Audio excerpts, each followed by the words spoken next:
there's been a lot made about this wide receiver group and this running back group. And it's interesting. It's interesting. So just running through it real quick, you've got your wide receiver group's going to be McLaurin, some combination of McLaurin, De'Ami Brown, Luke McCaffrey, Antonio Williams, Jalen Lane. And then I think past then you wonder, does Traylon Burks make an impact? Is Van Jefferson? What's going on with him? You had like Ja'Cory Brooks last year was somebody that people loved in training camp, never made it onto the field, even with all the controversy at wide receiver, all the parity that we had there. You never got Ja'Cory Brooks. I guess there wasn't really controversy because it was universally agreed upon that the wide receiver room stunk last year. So even with that, it's like if you can't beat out Chris Moore to get on the field, how much do you expect from that guy? I don't know. And you know, there's nothing that stops a Jalen Lane or a Luke McCaffrey from breaking out this year. But have you seen anything from either of those guys to indicate that? And then there's a lot of guys on the open market right now. I mean, Brandon Ayuk, Juwan Jennings, Debo Samuel, Tyreek Hill, Stephon Diggs are all possibilities to bring in a vet kind of later on in the year to add to what you've got to get some better possibilities. So I don't know. What do you make of this wide receiver group, Pop? Yeah, I'm interested in your take too. Like, I mean, I do we think that it's as bad off as people say? I think ideally they did take some big swings at Alec Pierce and a couple of other guys in free agency. So obviously they wanted to add somebody. Maybe had they added one of those guys that don't draft Antonio Williams, they don't spend a draft capital on that.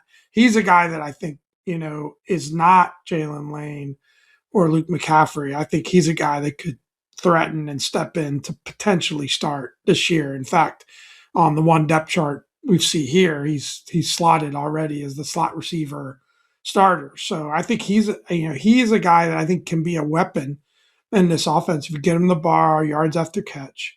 You already know how high I am on Terry. I think Terry is underrated just terribly by, interesting enough, our own fan base. I don't, and I think he's got a chip on his shoulder. You see, it's always off season. You see the workout videos, but he's out there in workout video land, just working his butt off. I think he's got something to prove. I think he wants to earn that contract. He's heard the chatter, and I think he and Jaden seem to be more and more continuing to form that bond. I think he's going to come out if he's injury, aside, if he can stay healthy, which he's done throughout his entire career. I think he's going to have a monster year, and I think that that's just not. And I don't care that he's 31. There aren't a lot of miles in that tire, and if you look at the shape that guy is in, I would love to be 31 right now. I think you can still do a lot at 31. You've got a couple years to go before you get there. I think I De'Ami Brown, Traylon Burks. I know you're not a big Traylon Burks guy.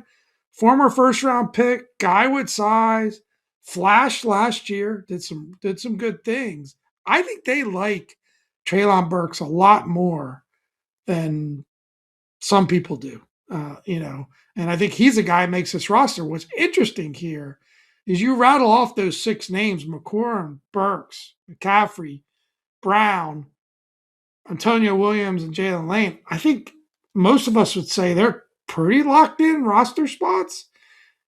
And go to the next topic. I know you're not as convinced on Burks. Go to the next topic. If they add an additional wide receiver, it's going to get interesting there. I know they've got the practice squad to stash some guys on, but it's going to be interesting. I think there's sneakily good depth there. The question is, do you have three starters on that group?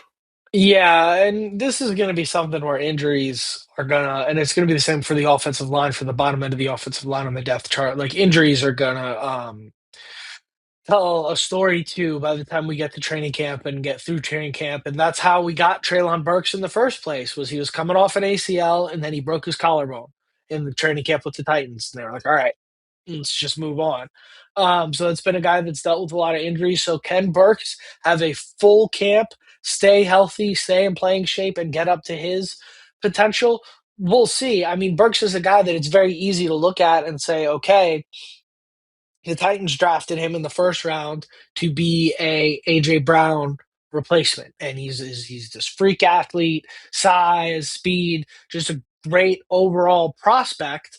But you're looking at what is this, year 4 in the league at this point for Burks, and has never really made a legitimate impact. I know there's been injuries, but it's hard to bank on that. For me, it's hard to tell you that he even has a guaranteed roster spot, because, again, if you didn't have everybody and their mother get hurt last year at wide receiver, he's not even on the roster. So you have to kind of put all these things into context. And I think when you talk about adding another wide receiver, I think you have great depth at your wide receiver 4 spot. I don't think you have a wide receiver 2 on this team right now.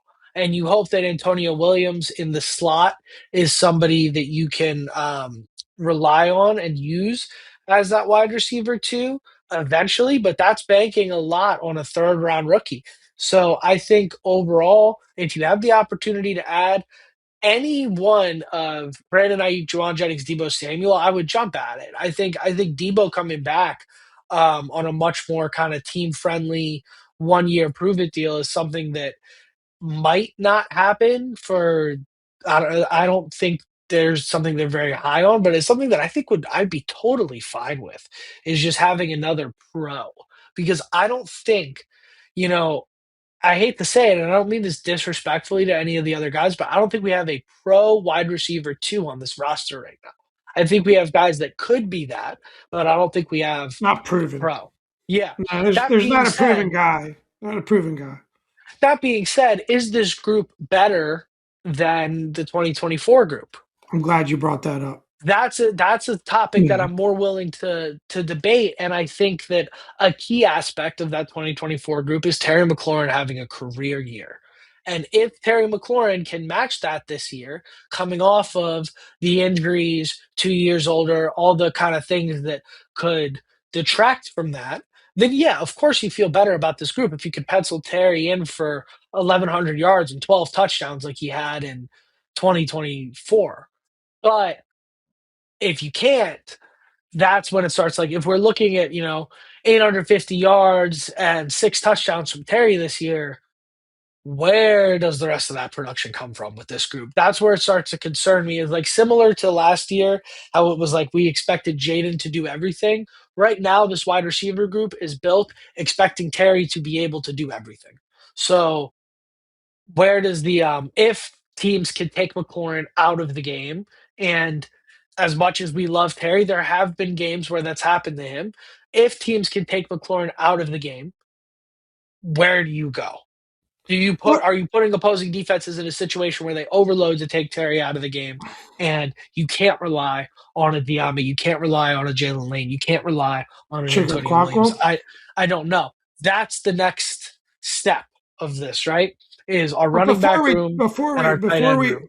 before we jump there real quick, just a couple points, right? I think the 2024 comparison is interesting. I mean, you had Zacchaeus who contributed a lot. Yeah, Noah Brown, who I always thought was more of a wide receiver 3 than a wide receiver 2. He was kind of forced in a wide receiver 2 position. He got hurt a lot, even that season. He was in and out of the lineup. So I don't know. I think there could be an argument to be made that this is an upgraded room. There's question marks though. What is Luke McCaffrey? I think Luke McCaffrey and Jalen Lane are really good special teamers. I think they can give you contributions. I think if you can get Jalen Lane the ball in space on offense, he can do some damage. But I think it's much more of a, you know, I don't want to call it gimmicky, whatever the right word is, right? I think it's in those scenarios. But there are guys here, and Antonio Williams is a rookie, so you never know with rookies, but he's a playmaker. And he's a guy that if, Jaden can get the ball in his hands, and he's shown that he's one of the best route runners in the draft, according to experts, I think he's a guy that does some damage. But do you think we add someone to this group? I would love to. I hope we do. I think if you look at Out of the guys both, that are available, who would you want to add? Is Here's it the issue. Brandon Ayuk and we run, or is it one of these other Here's the free agents? From a purely football perspective, the correct answer is probably a Tyreek Hill or a Steph Diggs, but there's so much off the field. Like that's the exact type of guy you would like to add to this roster. A 1 year contract where it's a veteran towards the end of his career, maybe looking for a ring, somebody you can rely on in the moment, like a Zach Ertz type, but at wide receiver. And especially skill set wise, I think both of those guys are really good fits here. But there's so much going on off the field with both of them that I think you can't touch them with a 10-foot pole, in my opinion. And I think I like Juwan Jennings a lot more than consensus in Washington right now. But if you listen to Kime, if you listen to anybody else, they're telling you that they haven't even begun to do any amount of homework on Juwan Jennings. They're just not interested. So that's probably not going to happen. Ayuk hasn't played football since 2023. How many guys take 2 years off and come back and produce at all, Yeah, let alone it's produce at the level it's that risk. he's It's producing risk. at? Yeah, we could probably do a whole podcast on him, and we've talked about him a lot. But yeah, there's definitely risk. There's so much Has he out? weirdness, so much Yeah, weirdness happening with it's Brandon Ayuk. I don't know. I'm going to trust the organization. You hear some reports that are very positive with regards to him as a teammate and his work ethic and all of those things, which I think when he was in the building and he was engaged were all true. But since his injury, it's been pretty wacky. Now, maybe San Francisco's responsible for that. But my biggest question with Brandon Ayuk, because I do think Jaden Daniels and the culture of this locker room can lift him up. Is he sure. healthy? Has he been training? Can he still Where play? is he? Like that's Yeah. the thing.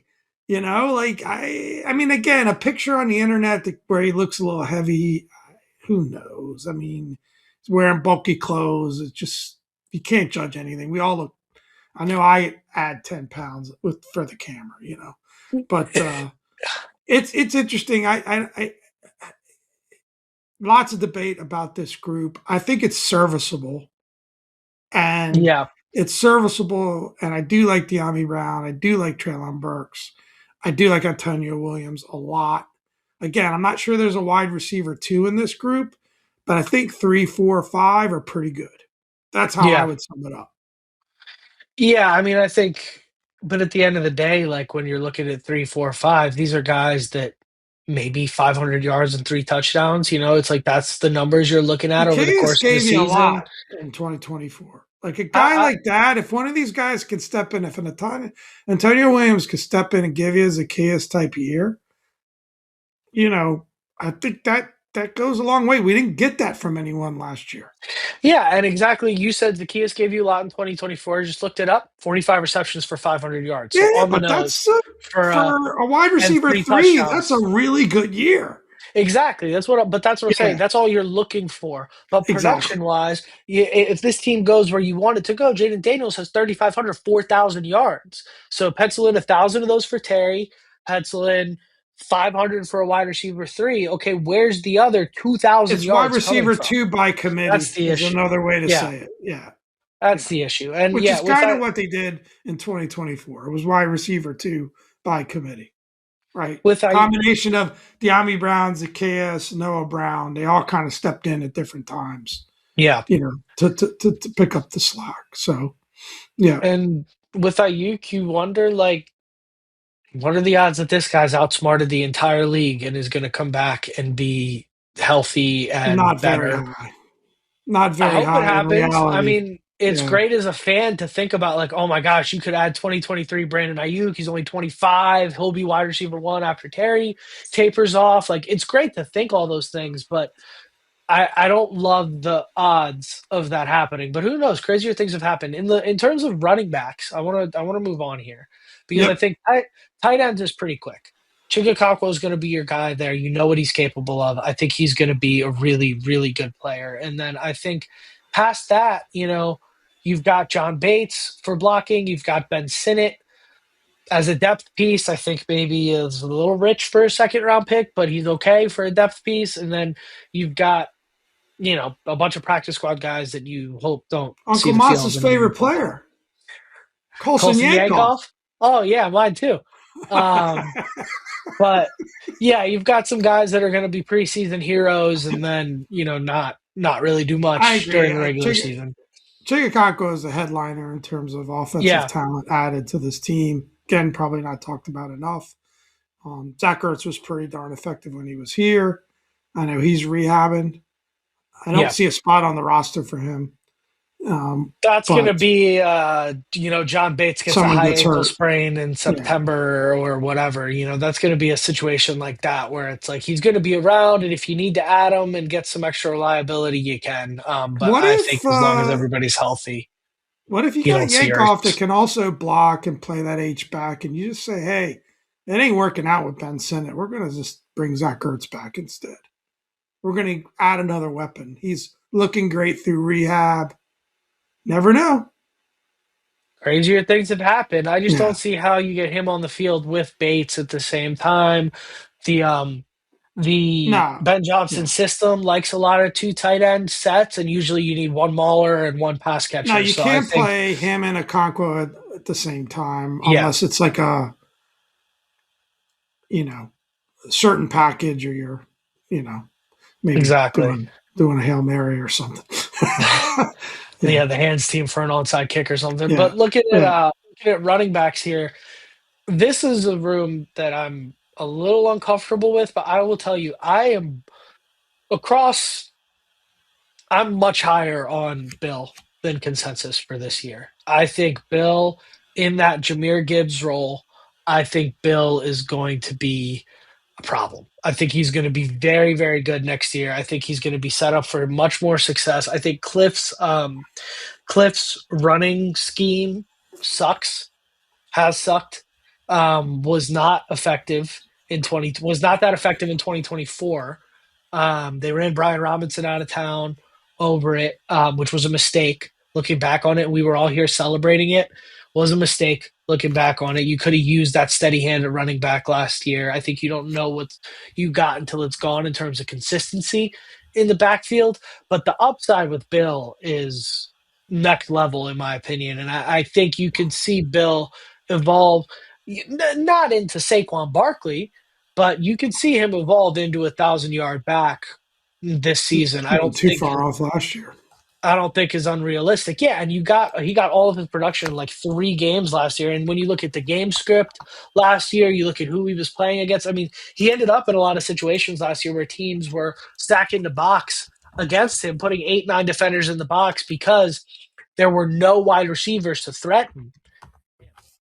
You didn't have Terry. You had Chris Moore and Luke McCaffrey and Jalen Lane out there as your starting receivers. Of course, all you got to do is stop Krosky Merritt and make sure Jaden stays in the pocket, and nobody's going to get open because any starting NFL corner is better than those 3 wide receivers that are available there. So I think if you can get more weapons out wide, which they've added, and I think you can count on a healthy Jaden Daniels for 17 games, I think Bill is going to be more than effective at running back. And I think they've done the scouting. They know that internally.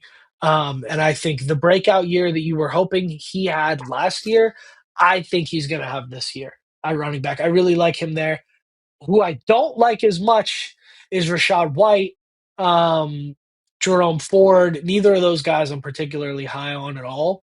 Particularly Rashad White, I think as much above consensus as I am on Bill, I'm below consensus by that same amount on Rashad White for next year. I'm I don't about get that. I don't get that. I look he at Rashad White's stats in terms of his yards per carry and his effectiveness in the pass game as a potential third down back, and I think he could fill in great for uh, for Bill. I don't understand why you're so down on Rashad White. I think Rashad White is going to make some noise this year, but we'll see who's right or wrong on that one. I like that addition. I feel like he's another potential weapon, especially in the pass game for Jaden. I think they're going to do some his good things with him. I'm just not like if you want to pencil him in as your third down pass catching back and that's it, fine. But on first and second down, he's just been bad these last couple years. And he lost his job in Tampa But I don't Bay. think that's going to be his Like, role. I don't think that's That's going to what I'm be his saying. role. Is I if think you're it's going just to going to be a use change of him, pace, third down yeah. back. If you're Yeah, just going to use him as a scat back, that's fine. I think who's going to push Ja'Cory Krosky Merritt for first down looks is Katron Allen. I'm Yeah, very high on that draft pick. I feel like he Batman. we were fat man. I mean, we were upset about losing Chris Rodriguez. I think he potentially could be that Chris Rodriguez replacement and maybe better than. I mean, this is the Yeah, all-time leading rusher in Penn State. Not doesn't have breakaway speed, but for that zone offense, I think this is a guy that's going to push Merritt, similar to the way Chris Rodriguez did. yeah, I think he's going to have meaningful production this year. yeah. I mean, Yeah, that's in a great that David comp. Montgomery role, I think it's an interesting situation. Montgomery was a much higher regarded prospect coming out of college, if I remember correctly. Oh, yeah, for But sure.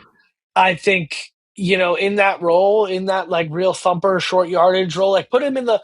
I want to say David Montgomery because I think David Montgomery is a top 12 back in the league, in my opinion. I think he's a very good player. But if you look at like, um, put him in the Brian Robinson role from a Well, couple that's my years ago, point. I think You he'll be mentioned Brian successful. Robinson. Yeah, Like, I think this guy can be certainly can be Brian Robinson. or better.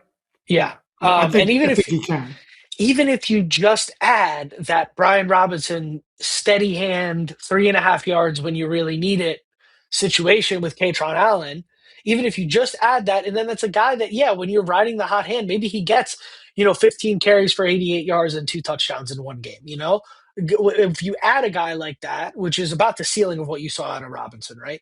But if you add a guy like that to Ja'Cory Krosky Merritt as a 1-2 punch, like I said, I'm much higher on this running back room. I think that Yeah, spells bad news I for. generally feel the same. I feel I like think, it's a much better group than yeah, I think he spells bad news for Jerome Ford, there is what isn't. that is. There isn't necessarily a superstar in this group. I think Yeah, jury's still out on Bill. Maybe he's got that potential. He certainly has a breakaway speed. He's got to show he can hold on to the ball, and he's got to show that he can be effective in the pass game. And I think as a runner, he's capable. I think sometimes he dances a little too much for my liking. I'd love to see him just make the cut and hit the hole, but he's also a really young guy that sat out of football for a full year and to accomplish get 800 plus yards in his rookie season, not necessarily yeah. playing consistently all year either. Like you said, he did it in a relatively small sample size. You got to be impressed by that. Well, he didn't have a hole to hit most of the time. Yeah, Like, this is the there other was side. some The of run that. blocking was atrocious last year. It's a little So scary to say. yeah, what you Let's hope didn't that was have, scheme. it was. Full confidence was. I mean, you've got Marcus Mariota, Chris Moore, and Jalen Lane at wide receiver. Well, who are you going to try and stop? Who's the most dangerous guy on the field at that point? Marcus, even if Marcus does break one for 40 yards, he's going to try and hurdle somebody and throw the ball straight up into the air. So you're not too worried about that, in my opinion. I think I totally am fine with that. But I say we wrap this thing up, Pop. It's been a good time. We said one Yeah, topic, we'd go quicker. Here we are for it was one 43 minutes topic doing that a devolved into four different topics. Maybe we should in-depth have split Katron it up a Island bit. breakdown, but it's all good. It's a good time. This is that time of year. So guys, keep a Yeah, lookout for some fun podcasting going forward. Without further ado, up and down. this is Pop. Thanks for another great week, everybody, and hail to the Commanders. Yeah.